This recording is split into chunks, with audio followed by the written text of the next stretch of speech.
In the summer of 2026, one of the most ambitious weapons projects in European history quietly fell apart. For years, France, Germany, and Spain had been building something called the Future Combat Air System, a sixth-generation stealth fighter meant to carry Europe into the 2040s, a continental answer to America's F-47 and China's J-20. And then it collapsed under the weight of political infighting, industrial rivalry, and three governments that could not agree on who would build what. For France, this was a moment of truth. It could fold and wait and hope its partners came back to the table, or it could do what France has done again and again for 50 years, walk away and go it alone. Paris chose to go alone, and the aircraft it chose to bet its entire strategic future on is not a sixth-generation stealth jet, it's not even a fifth-generation stealth jet. It's an upgrade of a fighter that first flew in the 1980s, a plane that by every conventional measure should be outclassed by the stealth fighters now filling the skies. It's called the Rafale F5, the Super Rafale, and France is convinced it can turn this non-stealthy, decades-old design into one of the most dangerous combat aircraft in the world. This is the story of that bet and whether it can possibly pay off. To understand why France would make such a gamble, you first have to understand what the Rafale already is, because it's genuinely one of the most capable aircraft ever built by anyone. Dassault Aviation designed it as an omni-role fighter, and that word matters. It was never built to specialize, it was built to do almost everything. Win dogfights, strike deep inland, fly reconnaissance, sink ships, deliver nuclear weapons, provide close air support for troops, operate off an aircraft carrier, and project power across the globe, all in a single compact airframe. Where other countries buy separate interceptor, a separate bomber, a separate naval fighter, and a separate nuclear platform, France wanted one jet that could switch between all of those missions in an afternoon. And this is the crucial part, one jet built entirely with French technology, dependent on no one. That philosophy is the entire soul of the Rafale. The airframe itself is a twin-engine Canard Delta, compact, agile, unmistakable. Two Safran M88 engines push it to about Mach 1.8. It pulls up to 9 Gs. Its canards and delta wing make it viciously maneuverable at high angles of attack, while a digital fly-by-wire system keeps it stable at the edge of control. But the Rafale's real genius was never speed. It was built from the ground up as a complete fighting system. Its RBE-2 active radar tracks multiple targets at once and cues the long-range Meteor missile, the best air-to-air weapon in the Western world. Its front sector optronic system lets it hunt targets passively by infrared and optics without ever switching on a radar that could give away its position. And then there's Spectra, the internal electronic warfare suite that's become the stuff of legend among Rafale pilots. Spectra fuses radar warning, missile warning, laser warning, jamming, and decoys into a single automated defensive brain. Pilots say it makes the Rafale feel less like a fast aircraft and more like a smart one. Its weapons list is enormous. Mika and Meteor missiles for air combat, hammer bombs and Scalp cruise missiles for ground strike, the Exocet for ships, a 30mm cannon, and critically, France's airborne nuclear missile. That last point's why the Rafale isn't merely a tactical fighter, it's a pillar of France's independent nuclear deterrent. One of the reasons the country guards its aerospace sovereignty so fiercely. So what does the F5 upgrade actually add to this already formidable machine? The answer is a total transformation of what the Rafale is for. The heart of the F5 standard is collaborative combat, the pairing of the manned fighter with a stealthy unmanned combat drone, a loyal wingman. And this is where the 2026 news gets dramatic, because in October 2024, France formally launched development of exactly such a drone derived from a stealth demonstrator called Neuron that's been flying secret test missions since 2012. Dassault CEO has said the new drone will be more than twice the size of Neuron, big enough to carry weapons internally and fly real range. It's going to be a big one, he said. The vision is a fighter that no longer fights alone.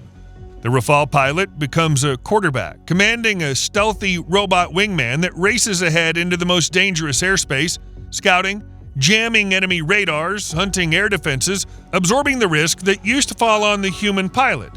The manned Rafale hangs back, out of the worst of the threat, while the drone kicks down the door. And to run all of it, in January 2026, Dassault and Thales announced a sovereign French artificial intelligence program named Harmattan, designed to let the Rafale control its drone wingman without depending on American or allied AI systems. Independence again, at the center of everything.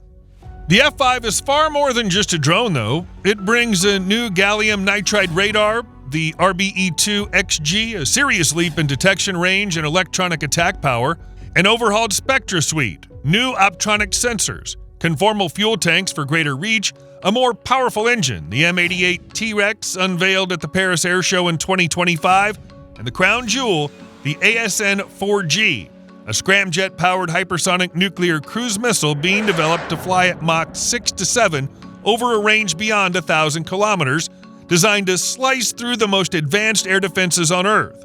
In June 2026, right after the collapse of the Joint European Program, France's procurement agency formally moved the ASN-4G into development, targeting 2035 for it to enter service on the Rafale F5. The message to the world was unmistakable. France's independent nuclear deterrent will fly on this aircraft, and France will build it with or without partners. So the real question, the one the whole video hinges on, is whether all of this can actually make the Rafale F5 the best fighter in Europe.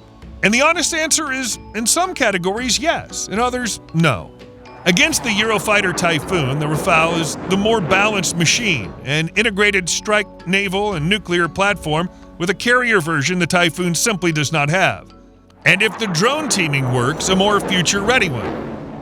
Against Sweden's Gripen E, the Rafale is heavier, more powerful, and carries far more, though the Gripen is cheaper to fly and easier to scatter across rough airfields, which for a smaller nation is its own kind of strength. But the comparison that truly matters, the one that keeps French planners awake, is the F-35. Because dozens of European air forces are buying the American stealth fighter, and the F-35 has something the Rafale fundamentally cannot match. Genuine low observable stealth and a level of sensor fusion baked into a clean sheet design. In the opening hours of a war against dense air defenses, the F-35 can go places the Rafale cannot survive. That's the Rafale's deepest permanent weakness. No matter how brilliant the F-5 upgrade becomes, the manned aircraft itself is not stealth. Hang external weapons and fuel tanks on it, and its radar signature grows. You cannot upgrade your way out of a shape.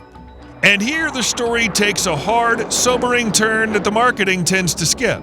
Because the Rafale's reputation took a real hit in combat in 2026. During a clash known as Operation Sindoor, Indian Air Force Rafales reportedly came off badly against Pakistani adversaries, with claims that at least one and possibly several Rafales were shot down without a single loss on the other side. Defense analysts still debate exactly what happened and why, but the episode punctured the aura of invincibility that French marketing had built around the jet. It was a reminder that no aircraft, however advanced, is magic, that networks, tactics, missiles, and training decide modern air battles as much as the airframe does. The Rafale is a deadly, combat-proven warplane, tested over Afghanistan, Libya, and Syria. But it's not untouchable, and 2026 proved it. So why does France keep betting on it? Because the Rafale fights back in ways stealth alone doesn't capture. It can carry more external payload than an F-35 hauls in stealth mode. It has 2 engines, long range for its class, a formidable electronic warfare suite, proven carrier capability, and a vast French-controlled weapons ecosystem. And above all, it offers something no American jet can: total strategic independence. When you buy an F-35, you accept American export permissions, American software control, American operational limits. When you buy a Rafale, you answer to no one in Washington.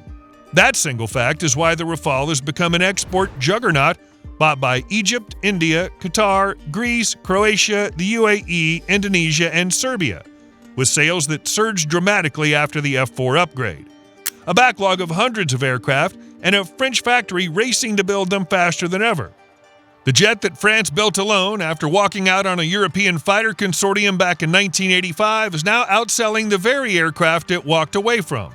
But there's a catch, and it's a big one. The Super Rafale is not a reality today, it's a roadmap. That drone wingman is expected after 2030, with operational ambition around 2033. The hypersonic nuclear missile is targeted for 2035.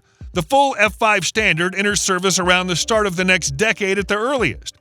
And as of early 2026, Dassault's own CEO admitted bluntly that the drone program had not even been formally launched yet. Worse, France now has to pay for nearly all of it alone. The development bills run to roughly 5 billion euros, and after talks with the UAE to share the cost collapsed, Paris was forced to absorb the burden itself, cramming it into a national defense budget its own officials concede may not stretch far enough. So the F5's success rests entirely on money, software, and France's ability to turn a decade of secret drone experiments into a real working robotic wingman, on schedule, under budget, with no partners to share the load. Which brings us back to the bet. The Rafale F5 will probably never be the stealthiest fighter in Europe. It won't be the fastest, and it certainly won't be the cheapest. But it might just become the most complete. A proven combat aircraft fused with heavy payload, long range, advanced sensors, fearsome electronic warfare, nuclear strike, carrier operations, total export independence, and a stealth drone flying at its wingtip. The F5 was never about turning the Rafale into a French F-35. It was about taking one of Europe's most successful fighters and giving it a second life for the age of the drone. If France pulls it off, if the money holds and the technology matures, the Rafale won't just survive into the 2030s, it could remain one of the most dangerous aircraft in the sky well past the middle of the century. The lone wolf that refused to join the pack and won anyway. And if France fails, it'll have gambled its air power, its nuclear delivery, and its aerospace independence on an aircraft that couldn't quite escape the one thing it was never designed to be: invisible. What do you think? Can a non-stealth fighter really compete in the stealth age? Tell us in the comments. And if you enjoyed this, hit like and subscribe so you never miss what comes next.